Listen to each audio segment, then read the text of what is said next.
Okay, so in a few minutes, I'm going to give a talk about Dharma dinner, a nun and arahant from the time of the Buddha. But first of all, I want to do something very special, which we only do once a year. And it's our annual Dana ask.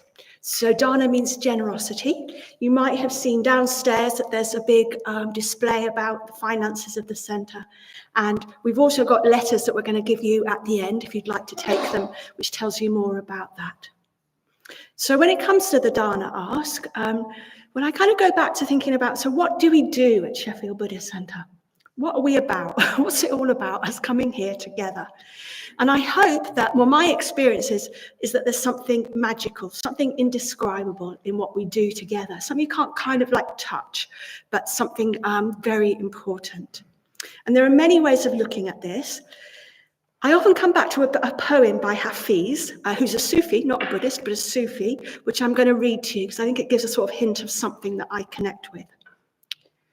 The small man builds cages for everyone he knows, while the sage, who has to duck his head when the moon is low, keeps dropping keys all night long for the beautiful rowdy prisoners. So the small man builds cages for everyone he knows, while the sage, who has to duck his head when the moon is low, keeps dropping keys all night long for the beautiful rowdy prisoners. So for me, in our situation, the sage is the Buddha. So that we have the teachings of the Buddha dropping the keys for us beautiful rowdy prisoners here. Another way of expressing what we're doing here is that we're together, we're about creating the conditions for the arising of the bodhicitta, another mysterious, difficult to talk about idea, which is a turning around in the consciousness when we can all truly commit to practice for all beings. So we're about creating the conditions together for us to be freer, happier, to do what we can to make the world a better place. And how do we do this? How do we drop those keys for all the beautiful rowdy prisoners? How do we create a Sangha in which we can practice the Buddha's Dharma together so that we can break out of the cages that we can often feel trapped in? Lots of ways, but one of the really important ways I think that runs at the heart of what we do is what we call the Dana economy, the generosity economy. And one way we do that actually is we try not to talk about fundraising all the time or about asking for money. So when we do it once a year, but when we do it once a year, you may well hear this a few times, okay? So we just do it once, but we do it over a few weeks. And I know that most of you who can make a donation, a regular donation to the centre, already do that. So this is an opportunity to really thank you for that. We wouldn't have this amazing centre, all the people that participate in the centre if we didn't have people giving generously regularly. So thank you so much if you do that. And as you know, the Dana economy means that we offer all the Buddhist events that we run, even retreats, completely free of charge, with no strings attached. What you might not know is that not every centre is able to do that. Not every centre runs a Dana economy. And many centres in the UK charge for events. So we had a quick look online and we found that an 8-week course at another large centre, that's coming to the newcomers course or something, would cost £180 at the standard rate or £90 at the reduced rate. At another centre, a 6-week introductory course is £85. At that same centre, a day course, just coming for a day from 10 till 4, it's £45 waged, or it's £30 concession. So that's just for a day. So just think if we were doing that, just think if we had to, because to have enough money to run the centre, every time you came, like today, I'd be going, oh, would you mind dropping a tenner in the Dana bowl as you leave, please? When you came, if you were a Mitra and you came to Mitra study, you'd have had to pay for that series of that series that you were doing. And I think quite a lot of us, what would it be like if that's how we did it? For a start, I think there'd be a lot less of us. A lot of us wouldn't be here. You might not be here. Partly because some of us just can't afford to get involved, or because the charges would put us off long before we'd got really inspired by the Dharma. And somebody was telling me she was thinking of going, a friend was thinking of going on an event at the weekend at her centre, and she was like, oh, I'm not sure if I can go to it because it's going to cost me £45 or something. She just didn't have that money that month. And isn't that a shame? Isn't that such a shame if someone can't go to a Dharma event just because they haven't got the money? So I think also the atmosphere around the centre would be really different if we were working in this way. Much less friendly, much less attractive. Actually, most importantly for me, much less of a sense of a shared purpose. I feel like we're all in it together, creating this Sangha, creating this spiritual community. If you were paying to be here tonight, you might have a very different attitude to the talk I'm going to give, for instance. I know, because I was a student back in the day when you got like a full grant. It was amazing. So I just really enjoyed my education. And then I went back and did like a master's course, and I had to pay for it. And I found myself in the sort of sessions going, this is costing me £35, and this lecture is really rubbish. What am I doing? You know what I mean? It was like I was working out this kind of monetary thing. It was like a very different way of being involved. I think we'd be less beautiful and less rowdy if we were paying for everything. So the Dharma economy is one of the most important factors in creating what we have here at the centre. And I think what we have is very special. And it runs completely counter to most of the prevailing attitudes in our society. And it's fantastic that we've created a successful Dharma economy here in Sheffield. It's really precious, I think. And again, I'd like to thank everybody who contributes in whatever way to make that happen.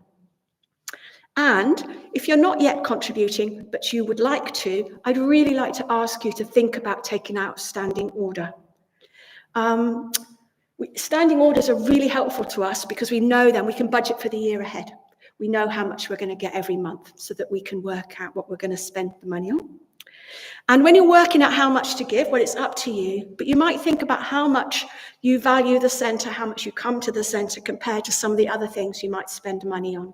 So, for instance, a gym membership, a meal out, a concert, something like that. I know when I used to come along back in the day when I had like a really well-paid job and all that, I realised, it was before, I think when I was a Mitra, I realised that I was paying £42 or something a month for a gym membership. And I thought, wow. The centre's at least as important to me as the gym membership, as if not more. You know, it's like, and I sort of based it on that, my donation on that. If you are already giving and you have the money, it would be great if you could consider giving a little bit more, or even a lot more if you can, because we have got a gap in the budget for this year. So it's all explained downstairs, but our gap is around about £10,000. Now, we don't have to panic because we have got reserves and we can cover that. But obviously, we can't year after year keep going into reserves. Ideally, we break even.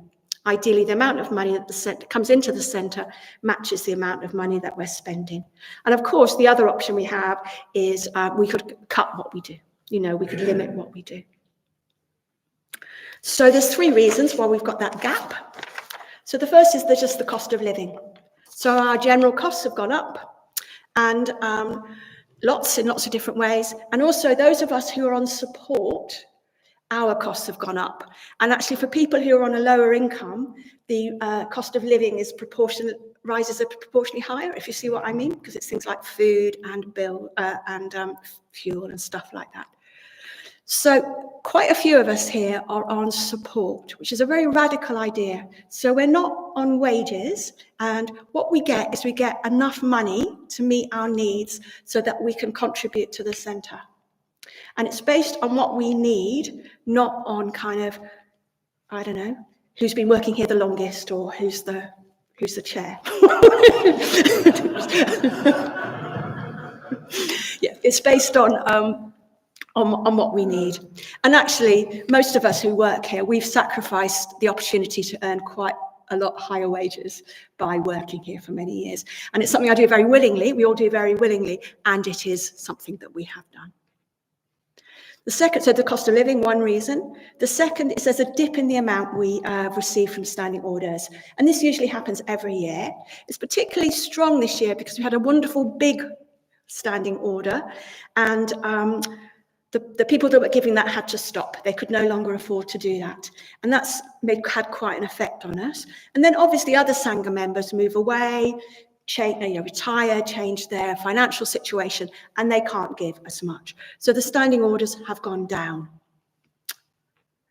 And the third one is that our fuel bills are still very high. They're not as high as they were a while ago.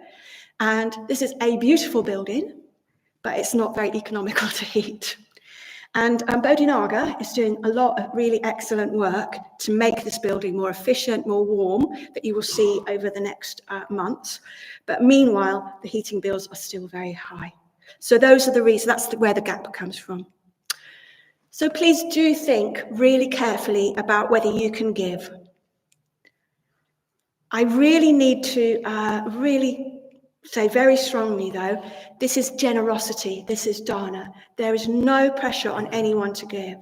If you don't have the money to give, that is completely fine. In fact, it's great that you're here because you might not be here if we didn't run the dana economy. So if you don't have the money, please don't give. And if you don't want to give, you don't have to give. Generosity has to be done because we want to do it. So, I'll just come back to one point that I've kind of skipped over. So because quite a lot of people can't give very much, if you can give a reasonable amount, please think about increasing it by a little bit more than inflation if you can, because then you'd be covering for those people who can't give. If you see what I mean? It's like not everybody can give more. Some people have access to a salary or a good pension or something like that, and they can give a bit more. So please think about maybe giving a bit more, which kind of covers somebody else, if you see what I mean. Okay, so that's the end of that. There's going to be some letters for you to pick up at the end of the talk when we go out for the intergroups. Okay, so I just want to say again, please, you don't have to give. We all give in different, you don't have to give money-wise, we don't have to give anyway, but basically we give in so many different ways. Money is just one of them. Being here tonight is giving to creating a Sangha as well. Okay.